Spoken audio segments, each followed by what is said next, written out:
Шолохов, Маршак, Михалков, Твардовский, Чингиз Айтматов, Муса Джалиль, Мустай Карим. Когда-то татарские писатели занимали достойное место в списке лауреатов Ленинской премии, главной литературной награды советской эпохи. Это было еще в те времена, когда по Центральному каналу транслировались татарский спектакль Туфана Миннуллина «Старик из деревни Альдермыш», а госансамбль «Песни и танцы Татарии» покорял подмостки Москвы. Представители татарской творческой интеллигенции были в числе самых дорогих гостей всесоюзных съездов литераторов, где к национальной литературе относились с гордостью и без предубеждений. Мәдәният комиссиясының составын текшерсең, онда сыңар гына башка милләттән бер генә кеше дә юк. Онда үзебезнең урыс, яһуд, әрмән һәм бетте. Онда безнең татар, шуаш, марый, якут фәләннәр юк һәм ул әдәбиятларны искә алышы да юк. Элек безнең шушы Туфан Миннуллинда, Ояз Гыйләҗевтә, Горький исемендәге Россия премияларын алдылар. Бүген алар турында уйлаучы да юк. Он до сих пор привык рубить с плеча, его словно как кинжал пронзает пелену воспоминаний. Вахид Имамов на литературный небосклон зашел в начале 90-х годов. Его исторические романы «Саид Батыр», «Огненная степь», «Соленая рана» выходили многотысячными тиражами и разбирались еще теплыми, пока с обложки не спал запах типографской краски. Много воды утекло с тех пор, а с ней и величие слова народа. Татарская литература, по мнению Вахида Имамова, сегодня находится в глубоком затяжном кризисе, когда низы не могут, а верхи писать не велят. Татар әдәбияты үз иченә бикләнгән банкадагы кебек безне хәзер башкорт телендә дә укучы кеше юк. 1000 дәнә белән китап чыгару, ул бездән көлү, әдәбияттан көлү, милләттән көлү. Бүген Россия хөкүмәтендә әдәбиятка акча дигән әйбер гомумән юк, бер тиндә юк. Эти издания у нас одни из востребованных. Здесь и романы, здесь и какие-то жизненные ситуации описываются. Никто не сомневается, издательское дело в России за последние десятилетия сделало огромный рывок в своем развитии. Коммерческие издательства растут, как грибы после дождя, чутко реагируя на спрос и вкус читателя в ожидании барыша от коммерческого успеха книги. На этом строится вся мировая букинистическая система, и есть ли в ней место национальной литературе на родном языке – большой вопрос. Если, конечно, ты не напишешь о судьбе забитой татарской женщины.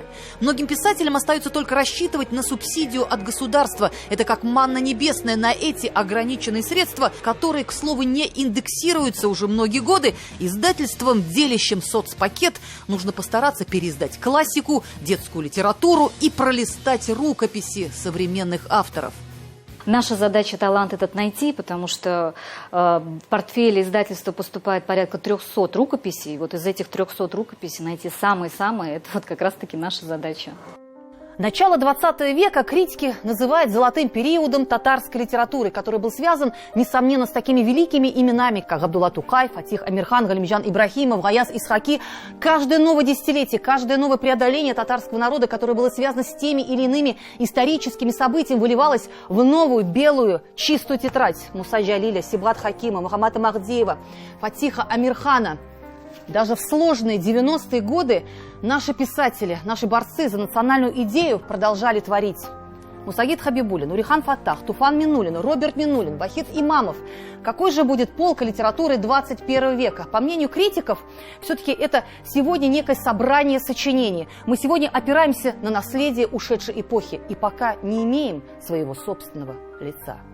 Татарская литература сегодня находится в состоянии активного поиска, трансформации, постоянно меняя формы, свои художественные границы, эстетические ориентиры. Каков привет, таков и ответ. Современные писатели, по мнению литературных критиков, это отражение современного общества. Писатели, которые пишут на родном языке, меньше не стало. Кризис вообще – это непаханное поле для людей, находящихся в творческом поиске. Другое дело – продукт, какого качества они могут выдать. И уместен ли в этом случае вопрос о сытости художника? Это зависит от многих факторов. От условий для творчества, от признания и поощрения. Әдәбиятны укучы юк, бөйрәтә шигырьне укучы юк дип, укучы юк дигән сүзгә мин әйтмәк кенә инде ышана башлаган идем. Әмма язучы юк дигән сүзгә ышанам. Впервые за 40-летнюю историю в Союз писателей Татарстана поступило такое количество работ, почти 1500 рукописей всех видов жанров, от романа до детских стихов.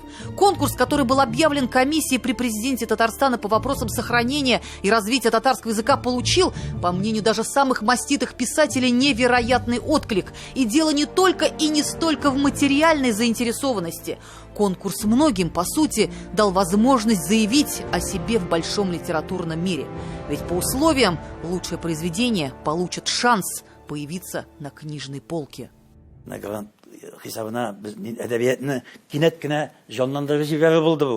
Бөтен жанрлар безнең хаятка килде, язучылар хаятка килде. Бу мотивация бик зур булып чыкты. До самого последнего дня имена авторов держалось в тайне. Жюри работы оценивали, зная только их псевдоним.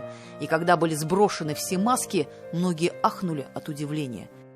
Каннан канга, жаннан жанга күчеп, киләчәккә кайтыр моң дисәм. Карурманда аппак җилләр исә, алар тавышында без исән. Ей всего 34. Такая глубокая, чувственная, но при этом сильная поэзия молодой поэтессы из Челнов Лилии Гибадуллиной сразила организаторов наповал. Она стала лауреатом сразу по 3 номинациям: детская проза, поэма и стихи. Бу бердән татар язучысының абруен күтәрү.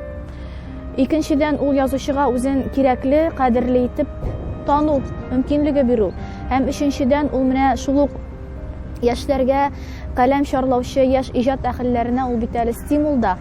Эти ею были написаны в ноябре 2017 года, в тяжелый год для национального образования, когда на ее глазах рушились ее идеалы. Она их смогла вновь собрать по крупинкам, чтобы создать свою картину мира, в которой всегда дадут народу слово. Эльзира Юзаева, Роман Безменов и Андрей Ключников. 7 дней.